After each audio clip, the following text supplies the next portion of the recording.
Hello, hi, this is Sergio Marrero, and we are here at RBL1 Live with AnnMaria Del Mar. She is president of Seven Generation Games, which is an educational platform designed for games that you also learn. So teaching mathematics and also language for Native American and Spanish speaking students. So thank you for joining us, AnnMaria.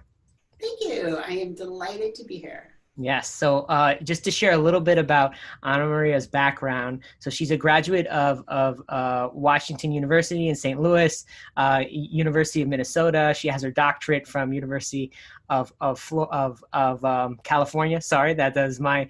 She's also adjunct professor at Pepperdine, fellow alumni of the Startup Chile network. So Generation 19. I was Generation 7 a while ago. And she is one of the few Latinas to raise over $1 million, actually 2.7 million according to Crunchbase, for her startup venture. So thank you for joining us tonight. Look forward to diving into all of this, all of your background and hearing more. But before we begin, can you jump in and share more with the audience on Seven Generation Games?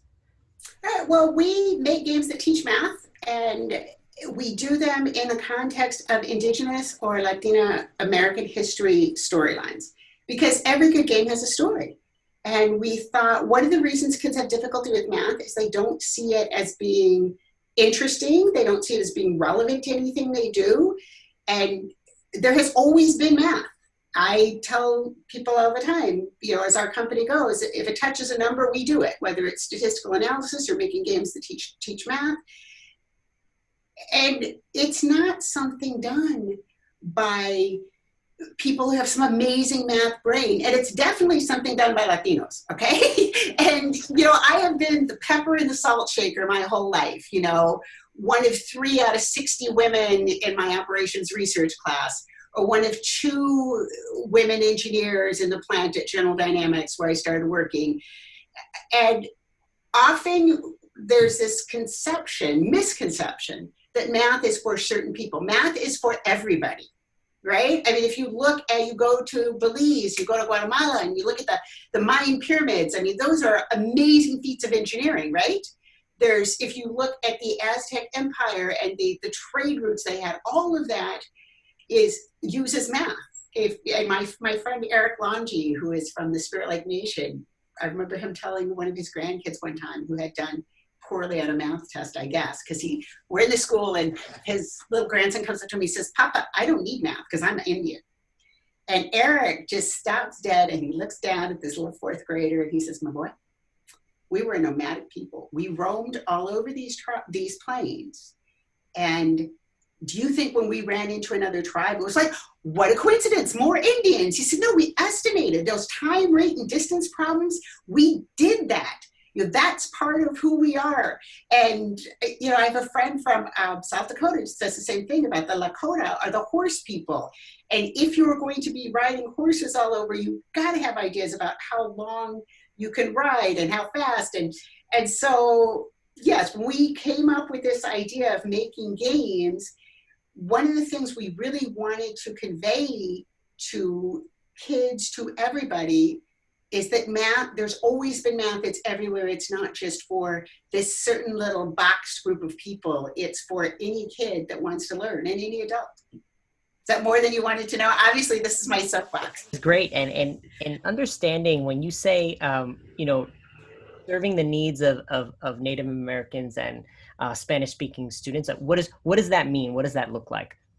Well, a couple of things. For one thing, for the Spanish speaking students, this came about when I was looking at some pre-test scores, because I'm a statistician, right? And I see that the kids had done poorly on this exam, and I knew some of these kids, right? Because I volunteered at the school in South LA, and I knew they knew the answers to these questions, but it was things like, what is the product of 8 times 4, of 8 and 4?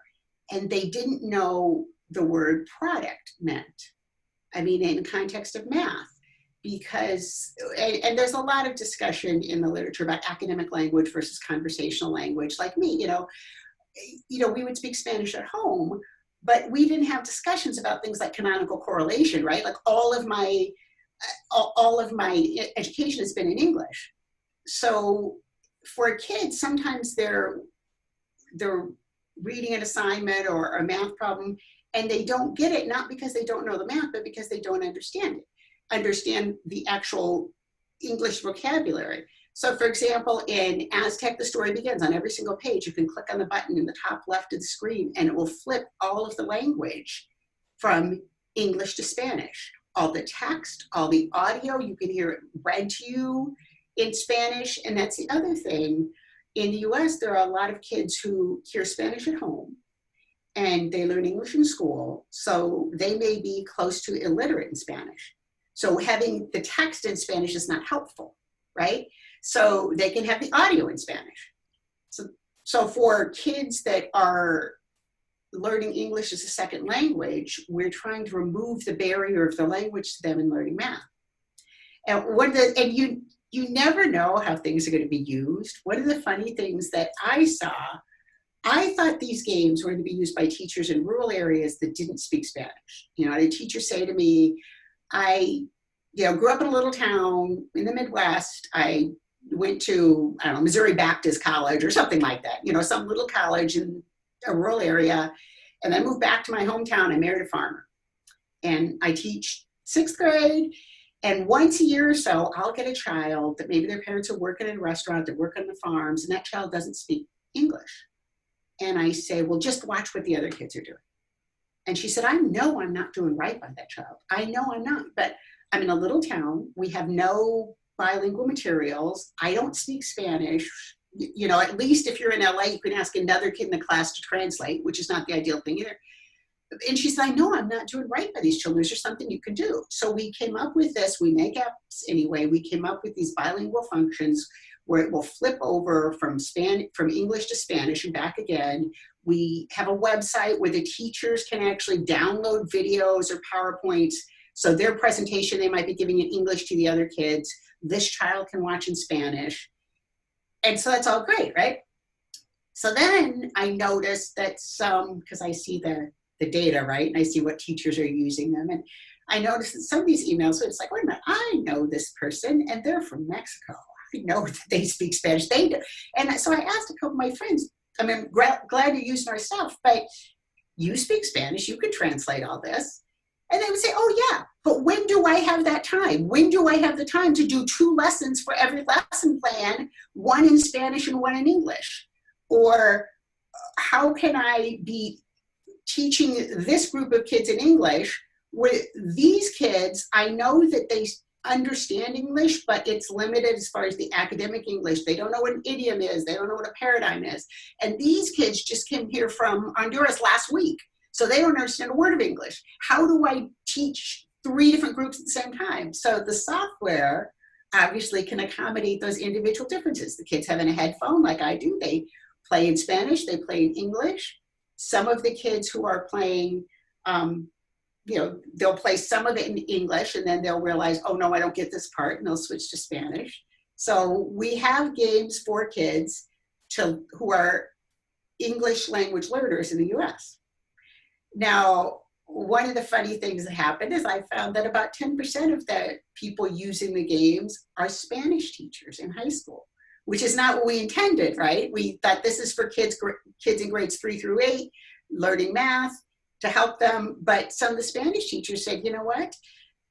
A lot of the stuff kids are learning in Spanish, a lot of those videos they have, which is so god-awful boring. And here's a game the kids can play. It's fun. I don't have to fight with them about it. And of course, now that people are learning from home, something that you can download onto your tablet or you can play on the web is of vast interest to a lot of people. And let's dive into that. So COVID, right? Like the education has gone from distance learning to permanent distance learning, and it depending on the school system, right? But we're going to be learning virtually for the foreseeable future, or at least we're going to get used to that. It's going to become the norm. How has that affected what your business and what you're doing? Well, it's been good in some ways. I mean, we have our user numbers are up 50% in the last quarter. We hired 3 more people. So that's, we went from a staff of 7 to a staff of 10 full-time people. So that was good. The challenges, of course, we now have 50% more users to support. We have a lot, we have done working in Chile. Like you said, it's not everybody has internet access because not everybody can afford a data plan, or we're in some schools like up in Tomé, where down in, I don't know if you got out of Santiago, but down south by Concepcion, outside of there, they're the micro schools. So we're in places that don't have internet access. So we made a number of our games and apps available offline for both places in Chile, for both places like the Spirit Lake Nation, Standing Rock Reservation, where they don't have internet all over. So that's been very popular. It can be downloaded in a district office and then put on the devices, and kids can use it at home. The challenge has been not all of those schools have money in their budget to pay, or they may, but schools are very bureaucratic. So they want this software right away, but then they've got to go through 11 levels of approval and get blessed by God and 11 to 12 apostles. And so we have an increase in demand, but at the same time, the increase in payment has been lagging it somewhat. Yep. I mean, we are getting more signed contracts, but it's getting from the contract to the actual check that you deposit is sometimes a slow process. Yeah, and I love how you shared a little bit of insight into that. We were working, when I say me and my former co-founder years ago were working on an edtech solution when we were in Startup Chile, different than yours, but realizing exactly that the infrastructure, the internet connectivity is not ubiquitous as it is in the US. Even in the US, right, people don't understand that some reservations, they're not connected to the grid in the same way that everyone. Oh my God. And just the infrastructure is very poor to serve Americans here in the U.S. or Native Americans, right? Which is they're a part of the United States and still a hard to serve population here at home. So no, glad you brought that up. What do you see? What are some of the things you see going forward for education in this virtual environment? Are there any particular trends or any things that any opportunities that you think of, things that just need to be built? Oh, there are definitely things I think need to be built. And one of the things that is so frustrating to me is, I look at when I was a kid in school, and the greatest minds in America were focused on sending people into space. People wanted to work for NASA and be an astronaut. And now the greatest minds of our generation are focused on getting people to buy overpriced yoga pants. I mean, we're all like, oh, data science and data analytics. And I mean, that's great, right? But when I go to these statistical software conferences and stuff like, decreasing the amount of money that credit card companies use on poor bets on giving people credit, or increasing the number of people who click on your ad and buy things. And I think, is that the greatest problem we have as a society? And the thing that's really frustrating to me and to Maria Burns-Ortiz, who's also my co-founder, is she's the one who often pitches investors, because I would just bitch slap somebody. I mean, I just I'm old. I have heard a lot of affirmative talk in my life. I've seen goddamn little affirmative action.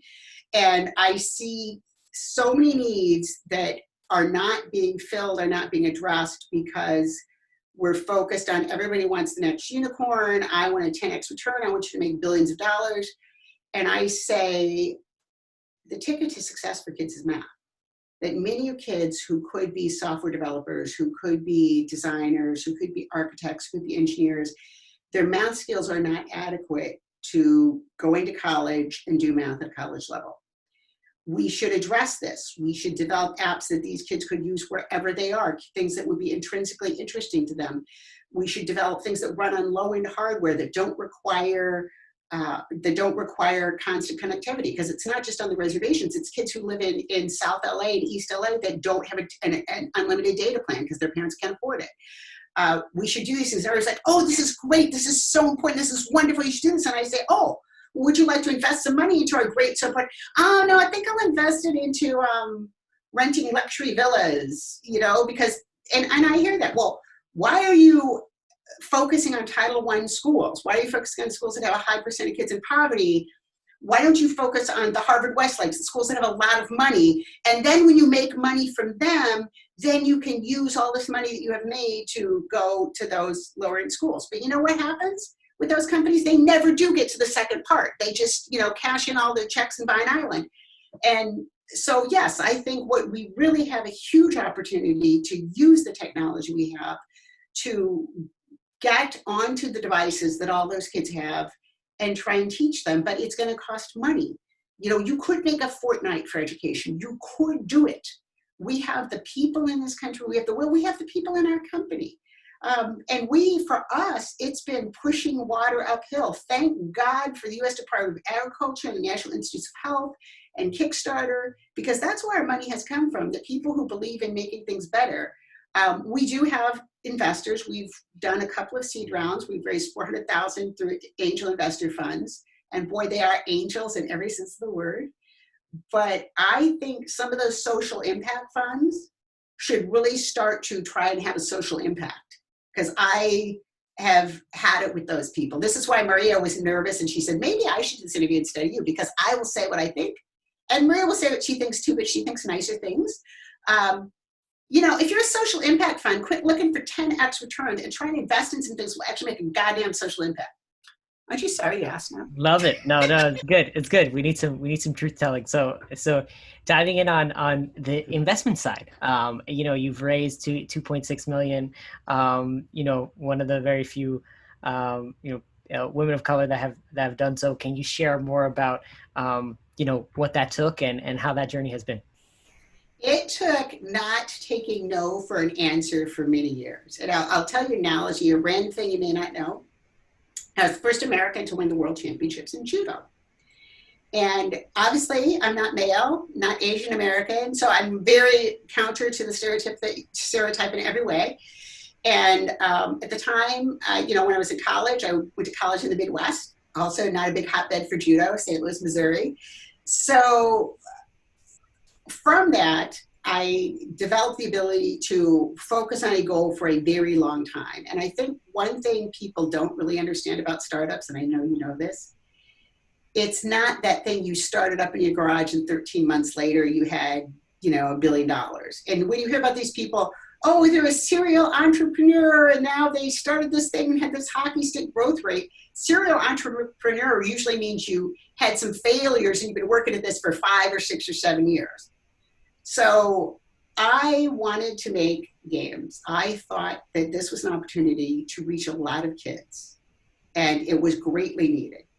And I went to investor meetings and I talked to people at various angel investor groups, and they were not at all interested. And I tell people all the time, because this is God's truth, I look more like Mark Zuckerberg's maid than Mark Zuckerberg. I was yelling at one of my kids one time when they were in high school about cleaning up the house. And I said, why don't you pick up after yourself? Do I look like your maid? And Jennifer looks at me as well.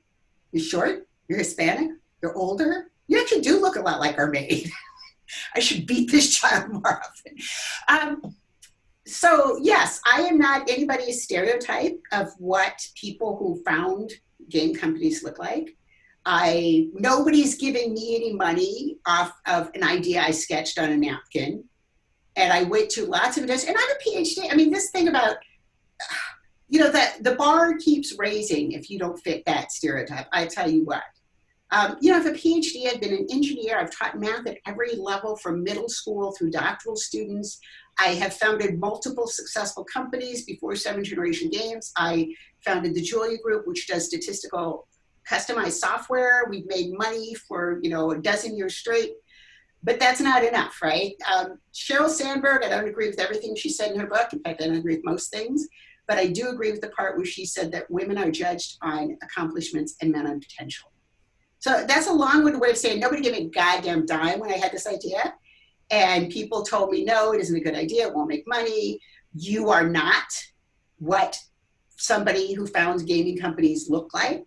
got told that right to my face, that it's, white and Asian young men who dropped out of Stanford. You are, an older woman, Latina, who is in Los Angeles running a basically lifestyle business, which supports me. So, hey. So anyway, I basically said, screw all you people, I'm gonna do it anyway. And I got up an hour early every morning, taught myself JavaScript. I applied for some grants, talked to my husband, who is also a terrific developer, into going in with me, and said, I have this idea for games. It's going to take 3D programming, 2D programming, PHP, SQL, these 2D things. Pick what you want to do. I'll do the other part because I'm interested in all of it. So Dennis did the 3D programming part. I did the databases and the interactive educational part. Applied to USDA. They gave us, thank you, God, gave us our first $80,000. We did a prototype. It was very, very buggy. And here's where being older maybe gives you an advantage. I called up a couple of people I had worked with in school districts on reservations and said, on my swearing, this will be a good thing. Replace math class with a game 2 or 3 days a week. And they're like, are you sure? And I said, yeah, I'm sure. And so we did our first pilot study. The kids who played the games improved their math scores 30% over 10 weeks. The kids who didn't improved them 10% because, they're in school, they're going to improve some. So that was good enough results to get us a second wave of funding from USDA. So they give us another $350,000 at that. And so that was a start. And our first game was so buggy, and I am forever in debt to those schools. They get everything we make for free. And Maria, who came in shortly after that, because we needed somebody to handle marketing and social media and narrative and design. I aced calculus and flunked art in school. People think you can't flunk art, but if you really suck at it, you can flunk. So she came in, and she still says to me from time to time, are we still giving all those 2 schools all of our games for free forever? And I'm like, yes, we are. But that's how we started. After that, we had been doing games for the reservations focused on Native American schools. And we did a Kickstarter to bridge from then until we could get some more grant money. And we thought we're going to be this little niche thing, right? We're going to serve schools on reservations. And we had people emailing us saying, I saw your Kickstarter, and I'm not Native American, but I have trouble getting my kids to do math.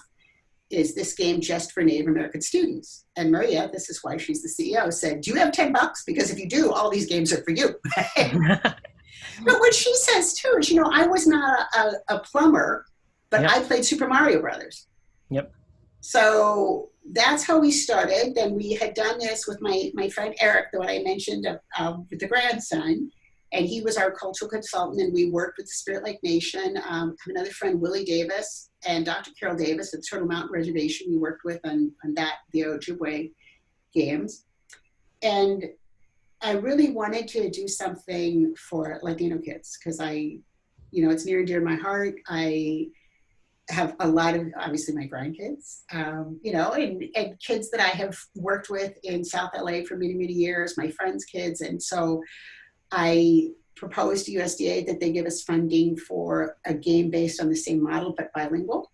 And so that was the Aztec game series. And we got like $100,000 phase 1 to develop a prototype. And when that was successful, I think we proposed we'd have 100 kids using it by the end of the very buggy prototype period. We had 300. So then we went into commercialization phase, got another 600,000 for that.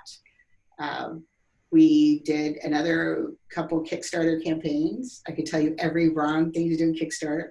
And after we had gotten over $1 million in grant funds, after we had multiple games on the market, after we had over 10,000 users, that's when we got our first investors.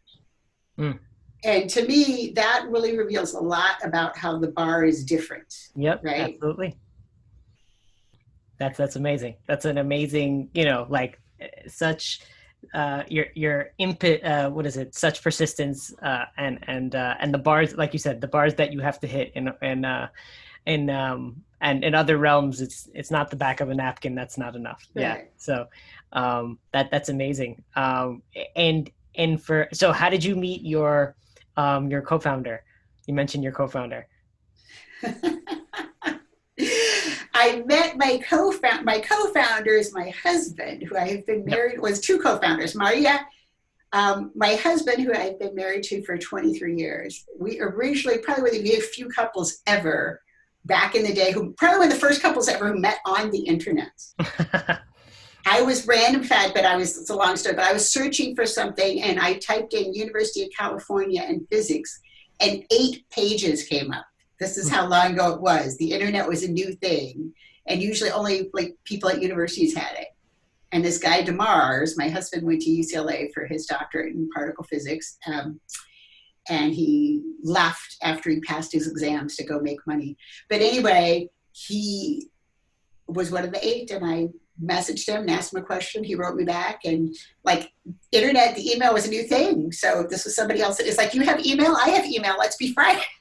That's awesome. And I was in North Dakota at a university there and he was in California. And yeah, so we ended up getting married. And that's the true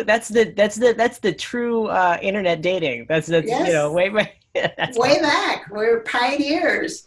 Yeah, and then he had been working for Raytheon, was getting tired of it and wanted to retire early. And I said, I have this idea for making games and it's going to take more than one developer. If you want to do it, you can come in and you could do any part of it that you want to. You can pick parts you're interested in. And I said, as a perk, I will have sex with you. And our daughter, who's like 12, is like, I didn't get this. It's like, well, how do you think we got you, kid? No problem. This is that's what happens when you do live. We do live sessions, and in COVID times of home, but that's how did you meet Maria? She's my daughter. I met her at the hospital when she was born. Okay, so so Maria's your daughter. I didn't realize that. And what role when did she start coming into the mix? Is this true family? Very early on.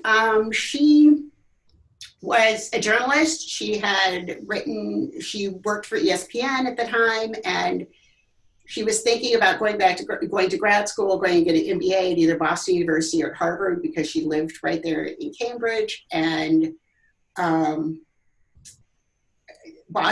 would give her a scholarship. I gotta check. I got another meeting right at 1. BU would give her a scholarship. Harvard would not, so she'd be like really in debt at the end of it.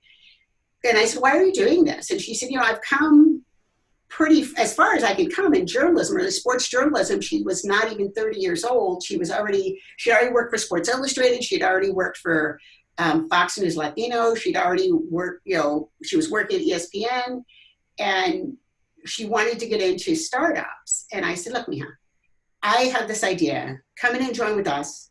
And if it doesn't work out, you can always go back and go and get an MBA. But if I was looking to hire somebody, I'd be a lot more impressed they had startup experience. And, you won't end up owing, hundreds of thousands of dollars in debt. So she did, and she's still here. And she had just written a bestseller. Her and Rhonda co-authored My Fight, Your Fight. So she had enough banked that she could afford to take a couple of years without salary. And Dennis and I had saved up enough we could do the same. And so, yeah, we all pitched in and we all said, well, this is how much of our savings we can eat up before we're going to say this is not going to make it and we got to go find other jobs. And so far, we're still here. And, funny, people say to us, wow, you work in a family. Well, that could be a problem for investors. So like, first of all, there's been family-owned businesses forever. That's right. Secondly, Cisco was founded by a husband and wife. And third, screw you. I don't know what your family's like, but my family is awesome. This is why Maria doesn't let me talk to investors. I love it. No, this is great. Shifting. I love the candor in terms of the journey and the real and just the realness, right? It's like I think too many. I've gotten so many calls from friends that say, all right, I'm going to found a startup. I just quit my job. And I tell them, wait a minute, go back and get your job. And there's a lot more you should do before you quit your job. Before, it's romanticized for sure. So I appreciate you sharing the real the real trials and choices that take place in the background. It shifting to the current time we talk about with the death of George Floyd, the massive protests focusing on the Black community, but also the broader communities of color, and I'm specifically focusing on venture capital founders and supporting founders of color. What more can we do to better support more founders and investors of Oh, color? for the love of God, fucking invest money. I mean, this is the thing that really pisses me off. Okay, I mean, people are like, oh, we wish we could help so fucking invest money. I mean, these venture capitalists, these investors, 9 out of 10 of your companies aren't making money anyway, right? There's so many companies that I see that were that they invested instead of passed on us, invested instead. They have crashed and burned. You've lost every goddamn dime you invested. So fucking invest money. I don't want to hear this shit anymore. I don't. This is why Mario should talk to you instead of me. Because she would have sworn a lot less. But I'm just so sick of hearing it. We would invest in founders of color, but we can't find any. Maria went to the Global Entrepreneurship Summit and won as Best Media and Entertainment Pitch because she's amazing. We were the tech cocktail, I don't know, we were the top 50 startups. And, we've been around. Startup Chile, there's plenty of companies in Startup Chile. There are plenty of companies out there. Invest in them. I just don't want to I don't want to see any more diversity in tech hashtags. I don't want to hear any more women in tech hashtags. I've got a PhD and 40 years of experience and brilliant co-founders and 40,000 users and 14 games on the market. And we would have so much more if people had invested money early on. We would have so much more people invested money now. And it's such a catch-22 that we say, oh, these founders of color don't have, the same return. Well, if you give somebody $3 million up front and they can put that money into marketing, they can go and hire people. And then you look at somebody you didn't give any money and say, oh, see, these guys are the ones that produce. Yeah, if you really want to help, don't go to any more protest. Don't go, I mean, God love Colin Kaepernick. Yeah, I think he's wonderful, okay? I mean, good for him. But if you're an investor, fucking investment. Invest money in those companies. There are a lot of them out there. I can give you a list. I'm sure you can give them a list. So just stop with the we want diversity. And like I said, I've heard too much affirmative talk. I want to see some affirmative action. Put your money where your mouth is. Love Aren't it. you sorry you asked? No, that was exactly. So this is great. This is exactly what I want to end on. I think this is very, very, very in line with AnnMaria, but we appreciate you sharing your story today. Keeping it real, and thank you for that. I think I would say your story definitely inspires the next generation of investors and founders. So thank you for doing what you do, and we appreciate having you on. So thank you, AnnMaria. You're very